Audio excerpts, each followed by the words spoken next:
చేతికి గాజులు వేసి కస్తూరి నుదుట దిద్ది ముత్యానికి ముస్తాబే చేసి మా హృదయాలను బోయిలుగా మలచిన ఈ పల్లకిలో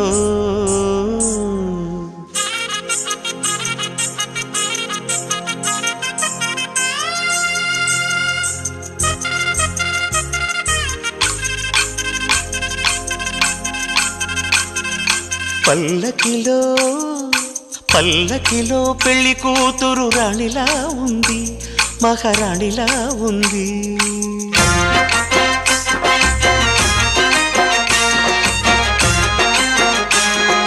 రాణిగారికి సిగ్గులు వచ్చే, రాజుగారికి చిరునవ్వొచ్చే, ఈ ఇద్దరి పెళ్లికి ఆనందం అతిథిగా వచ్చే. పల్లకిలో పెళ్లి కూతురు రాణిలా ఉంది,